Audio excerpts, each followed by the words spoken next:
Hello, सर्वांचं स्वागत आहे LNN academy that is learn next नर्सिंगमध्ये. मित्रांनो, बघू शकता आपल्याला माहिती आहे की 45 दिवसात 45 डेजमध्ये सार्वजनिक आरोग्य विभागाअंतर्गत ग्रुप सी ची आणि ग्रुप डीची जी भरती आहे ती आपल्याला बघायला मिळत आहे. ओके, पब्लिक हेल्थ डिपार्टमेंटमध्ये सिलॅबस काय असेल, बऱ्याच मुलांचा क्वेश्चन होता की सर सिलॅबस काय असेल.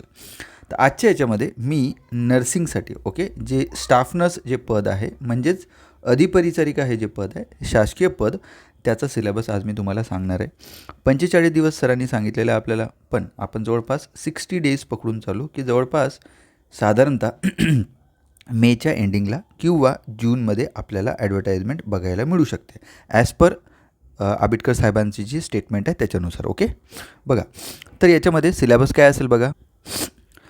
सर्वात पहिले तर तुम्हाला समजणं गरजेचं आहे की याच्यामध्ये 80 MCQs जे आहे ते तुम्हाला सब्जेक्ट रिलेटेड म्हणजे नर्सिंग रिलेटेड बघायला मिळतील. ओके, आणि 20 MCQ तुम्हाला हे अतांत्रिक म्हणजे नॉन टेक्निकल बघायला मिळेल. ओके, आणि यामध्ये आता याच्यामध्ये गव्हर्नमेंट 50%, प्रायव्हेट 50% म्हणजे काय बघा. याच्यामध्ये काय असतं जर 1000 जागा असेल ओके DHSमध्ये, तर ह्या रेशोनुसार 500 जागा हे गव्हर्नमेंटच्या स्टुडंटला देतात, म्हणजे गव्हर्नमेंट इन्स्टिट्यूशनमधून जे पासआउट GNM किंवा BSc नर्सिंग आहे तेच. ओके, आणि 500 ह्या जागा कोणाला जातात, प्रायव्हेट इन्स्टिट्यूट. ओके, प्रायव्हेट किंवा निमशासकीय वगैरे जे पण आहेत ते इन्स्टिट्यूटमधून त्यांच्यासाठी जातात. तर याच्यामध्ये पण मुलांसाठी बॉईजसाठी आणि गर्ल्ससाठी वेगळ्या जागा असतात दोन्ही ठिकाणी, ते प्रायव्हेट असो गव्हर्नमेंट असो. बॉईजला 10% जागा असतात आणि गर्ल्सला किती असतात, इथे 90% जागा असतात. ओके, बघा हे झालं. तर यामध्ये समजण्यासारखी गोष्ट आहे की इथे 50-50% याच्यात लिहिलेलं आहे, स्टाफ नर्स गव्हर्नमेंट आणि प्रायव्हेट अशी याच्यासाठी सिलेबस एकच आहे. सर्वात पहिलं आपण 80 MCQ तुमचे टेक्निकल सांगितले म्हणजे नर्सिंगचे सांगितले आणि 20 MCQ तुमचे नॉन नर्सिंगचे. त्याच्यामध्ये आता इंग्लिश आहे, इंग्लिशमध्ये सिनोनाइम्स म्हणजे समानार्थी, ऑन्टोनाइम्स म्हणजे विरोधार्थी, स्पेलिंग, पंक्च्युएशन, टेन्सेसवर क्वेश्चन येईल. वोकॅब्युलरी याच्यामध्ये इडिझम, फ्रेजेस आणि मिनिंग एक्सप्रेशनवर, fill in the blanks. Okay, simple structure. Okay, हे झालं इंग्लिशमध्ये. ओके, याला 5 मार्क. ओके, त्याच्यानंतर मराठी आहे, मराठीला आपण 5 मार्क देऊ. तर याच्यामध्ये मराठी व्याकरणमध्ये शब्दार्थ, प्रयोग, समानार्थी, विरोधार्थी, वाक्यरचना, भाषासुंदर, अलंकार, उपमा, म्हणी, वाक्यप्रचार. ओके, हे सगळं प्रसिद्ध पुस्तके आणि लेखक त्यांचे आणि जोड्या लावा, याच्यावर 5 झालं. आणि जनरल नॉलेजवर आपण 5 पकडू. ओके, ठीक आहे. जनरल नॉलेजमध्ये याच्यामध्ये तुम्ही ॲड ऑन करा, करंट अफेअर्स आहे. ओके, बघा करंट अफेअर्स आहे, करंट अफेअर्समध्ये इंडिया आणि महाराष्ट्राचे रिलेटेड इन्फॉर्मेशन करंट अफेअर्स विचारणार. सिविक्स, हिस्ट्रीबद्दल, हिस्ट्री आणि civics, geography, constitution. Okay, general science, sports culture, right to information act 2005चा जो आहे तो, आणि महाराष्ट्र पब्लिक सर्व्हिस ॲक्ट 2015चा, आणि इन्फॉर्मेशन टेक्नॉलॉजी रिलेटेड बेसिक म्हणजे कम्प्युटर रिलेटेड काही क्वेश्चन. बघा याच्यावर 5च मार्क. ओके, दोन्ही मिळून. त्याच्यानंतर आहे मॅथ म्हणजेच लॉजिकल ॲबिलिटी, याच्यात ॲप्टिट्यूड टेस्ट आहे, अरिथमॅटिक नॉलेज आहे. त्याच्यामध्ये मॅथमॅटिक्समध्ये न्यूमरिक, अल्जेब्रा, जिओमेट्री आणि स्टॅटिस्टिक्स, आणि जनरल सायन्समध्ये फिजिक्स, केमिस्ट्री, बायोलॉजी, आणि याच्यावर तुम्हाला 5 मार्क तुम्ही पकडून चालायचे. ठीक आहे. सोबतच त्यांनी आता सब्जेक्ट रिलेटेड झाले 20 मार्क. आता हे जे आहे तुम्हाला फर्स्ट सेमिस्टर, सेकंड सेमिस्टर, आता सगळ्यांना माहिती आहे की BSc नर्सिंगमध्ये काय आहे, सेमिस्टर वाईज पेपर आहे. ओके, याच्यामध्ये ह्या एक्झामसाठी तुम्ही GNM असा की BSc नर्सिंग असा दोघंही एलिजिबल आहेत, कुठल्याही एक्सपिरियन्सची गरज नाही. GNM BScला डायरेक्टली तुम्ही एक्झाम देऊ शकता, इथे ANM नाही भरू शकणार. ओके, GNM BScसाठी विदाऊट एक्सपिरियन्स तुम्ही हा फॉर्म भरू शकता. ओके, बघा आता याच्यामध्ये ॲनाटॉमी, फिजिओलॉजी, सोशिओलॉजी. ओके, त्याच्यानंतर nursing foundation, biochemistry, nutrition, dietetics. Okay, त्याच्यानंतर नर्सिंग फाउंडेशन. ओके, हे बघा हे वेगवेगळे दिलेलं आहे, पण तुम्हाला सांगतो पूर्ण फंडामेंटल वाचावं लागेल, MSN वाचावं लागेल तुम्हाला. ओके, पीड्स वाचावं लागेल तुम्हाला, सायकेट्री वाचावं लागेल तुम्हाला. ओके, OBGY वाचावं लागेल, कम्युनिटी हेल्थ नर्सिंग वाचावं लागेल. ओके, हे झाले टोटल 6 सब्जेक्ट, हे मेजर सब्जेक्ट आहे. सोबतच तुम्हाला याच्यामध्ये फर्स्ट एड वाचावं लागेल. ओके, फर्स्ट एड आहे, फार्मा आहे, न्यूट्रिशन आहे.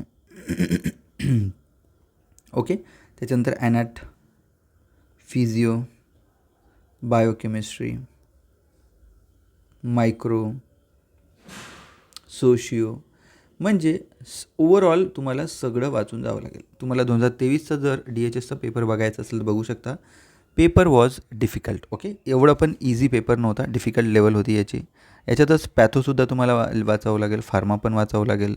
ओके, ॲडल्ट जी नर्सिंग आहे ती पण वाचावं लागेल तुम्हाला. ओके, तर यामध्ये बघू शकता तुम्ही फार्मा, प्रोफेशनल, व्हॅल्यू, इथिक्स हे सगळं तुम्ही बघा.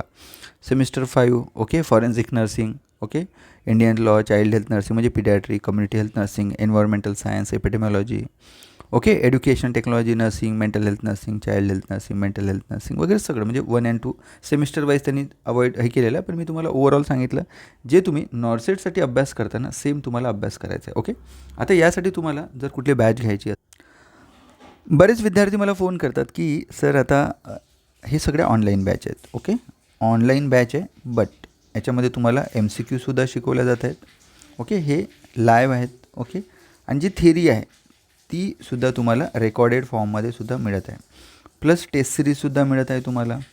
ओके, ग्रँड टेस्टसुद्धा मिळणार, सब्जेक्ट वाईज टेस्ट सिरीजसुद्धा मिळणार. Okay, subject wise.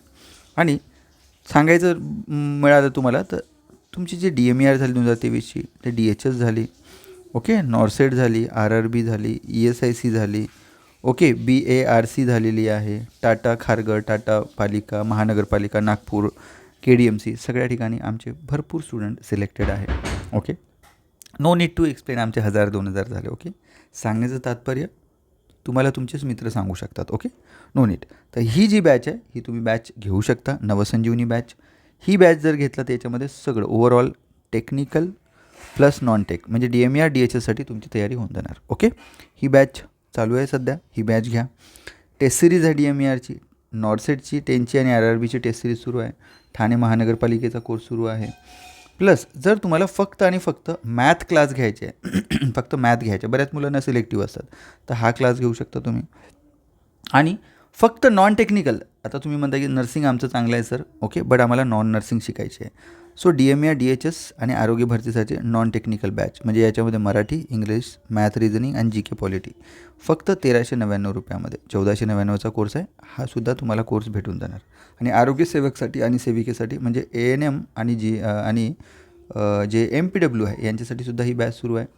ओके, म्हणजे हे ZPची बॅच म्हणू शकता. आणि आरोग्य सेवक जे आहे ते तुम्हाला DHSमध्ये सुद्धा बघायला मिळतील. तर ही बॅच घेऊ शकता. म्हणजे तुम्हाला जी बॅच हवी ती बॅच लर्न नेक्स्ट नर्सिंग ॲपवर भेटून जाणार. ओके, त्यासाठी तुम्हाला काय करावं लागेल, प्ले स्टोअरवर जा, learn next nursing app download करा. जर तुम्ही ॲपलवाले असाल, ओके, जर तुमच्याकडे iOS असेल, ॲपल असेल तर please contact me on this number 8652261524 या नंबरवर तुम्हाला सगळं इन्फॉर्मेशन भेटेल. बट अँड्रॉईड असेल तुमच्याकडे तर डिरेक्टली प्ले स्टोअरवरून तुम्ही ॲप डाउनलोड करा, लर्न नेक्स्ट नर्सिंग, आणि किंवा वेबसाईटसुद्धा आहे, वेबसाईट आहे ही वाली, याच्यावर जाऊनसुद्धा तुम्ही हे कोर्सेस बाय करू शकता. ओके, आणि लवकरात लवकर अभ्यासाला लागा. एक्झाम पडल्यानंतर परीक्षेची तयारी करायची नसते, एक्झामच्या पूर्वीच आपण रेडी राहायला पाहिजे. ओके, यानंतरच्या व्हिडिओमध्ये DHSची सॅलरी विषयी ओके मी लवकरच व्हिडिओ घेऊन येणार आहे. ओके, हा व्हिडिओ सिलेबस सांगणं गरजेचं आहे म्हणजे तुमचा अभ्यास सुरू होईल. ओके, बाय, लवकरच भेटूया पुन्हा एका नव्या व्हिडिओ. तोपर्यंत धन्यवाद आणि अभ्यास करत राहा.